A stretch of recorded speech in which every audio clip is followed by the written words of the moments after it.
భారత్ పాకిస్తాన్ యుద్ధ వాతావరణం రోజు రోజుకి వేడెక్కుతుంది. పాకిస్తాన్ చేసే దుశ్చర్యలకు ధీటుగా ఎదుర్కొంటుంది భారత్. ఈ యుద్ధ వాతావరణంలో S-400 గురించి చర్చ జరుగుతుంది. అసలు S-400 అంటే ఏంటి? దీన్ని సుదర్శన్ చక్రంతో పోల్చడానికి కారణాలేంటి? ఇది ఎలా పనిచేస్తుంది? Let's watch the story. భారత సైన్యం ఇటీవల నిర్వహించిన ఆపరేషన్ సింధూర్లో IC-814 విమాన హైజాక్ సూత్రధారి జైషే ఉగ్ర సంస్థ ఆపరేషనల్ చీఫ్ అబ్దుల్ రవూఫ్ అజార్ మృతి చెందిన విషయం పాకిస్తాన్ తీవ్రంగా ఆందోళనకు గురిచేసింది. దీని ప్రభావంతో పాకిస్తాన్ తట్టుకోలేక భారతదేశంపై ప్రతీకార దాడికి దిగాలని నిర్ణయించుకుంది. దీనిలో భాగంగా ఒకేసారి 15 ప్రధాన నగరాలపై క్షిపణులను ప్రయోగించేందుకు ప్రణాళిక రచించింది. వీటిలో ముంబై, ఢిల్లీ, జైపూర్, అంబాలా, శ్రీనగర్, జోధ్పూర్ వంటి కీలక సైనిక వ్యూహాత్మక కేంద్రాలు ఉన్నాయి. పాకిస్తాన్ ప్రయోగించిన ఈ అత్యాధునిక క్షిపణులు భారత గగనతలాన్ని దాటి దేశాన్ని తాకే ముందు భారత్ తన రక్షణ వ్యవస్థను సమర్థవంతంగా వినియోగించుకుంది. రష్యా తయారు చేసిన S-400 Triumph air defence system Bharat లో సుదర్శన్ గా ప్రసిద్ధి చెందిన ఈ వ్యవస్థ ద్వారా క్షిపణులను గగనతలంలోనే గుర్తించి లాక్ ఆన్ చేసి ఒకదానికొకటి పేలకుండా విజయవంతంగా అడ్డుకుంది. ఈ చర్య ద్వారా ఒక్క విమానాశ్రయం, ఒక్క సైనిక స్థావరం కూడా హాని చెందలేదు. పాకిస్తాన్ ఈ దాడి కోసం చైనా ఎయిర్ డిఫెన్స్ టెక్నాలజీ,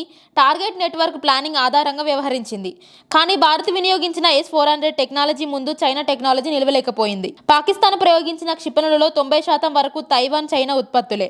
అయినప్పటికీ భారత గగనతలాన్ని చేరే ముందు అవన్నీ ధ్వంసమయ్యాయి. S-400 ఎయిర్ డిఫెన్స్ సిస్టమ్ పూర్తి వివరాలు ఇవే. రష్యా నుండి దిగుమతి చేసుకున్న S-400 ట్రయంఫ్ వ్యవస్థ ప్రపంచంలోనే అత్యంత శక్తివంతమైన వాయు రక్షణ వ్యవస్థల్లో ఒకటి. దీనిని భారత్ సుదర్శన్ గా పిలుస్తుంది. ఈ వ్యవస్థకు గల సామర్థ్యం ఏమిటో ఇప్పుడు చూద్దాం. పరిధి 400 కిలోమీటర్ లోపు ఉన్న శత్రుదాడులను గుర్తించగలదు. గంటకు 1700 కిలోమీటర్ల వేగంతో దూసుకొస్తున్న క్షిపణులను అడ్డుకునే శక్తి ఉంది. ఒకేసారి 80 లక్షలను ట్రాక్ చేసి 36 క్షిపణులను తిప్పికొట్టగలదు. ఏదైనా కోణం నుండి వచ్చే ముప్పులను సమర్థవంతంగా ఎదుర్కొంటుంది. స్టెల్త్ టెక్నాలజీ క్షిపణులను కూడా గుర్తించి లక్ష్యంగా చేసుకోగలదు. ఇలాంటి శక్తివంతమైన వ్యవస్థ భారత గగనతలాన్ని అభేద్యమైన రేడర్ల నేత్రం కింద ఉంచుతుంది. ఈ దాడిలో చైనా పాకిస్తాన్కి ఇచ్చిన సాంకేతికత పనికిరాకపోవడంతో చైనా ప్రపంచవ్యాప్తంగా తీవ్ర విమర్శలకు గురవుతుంది.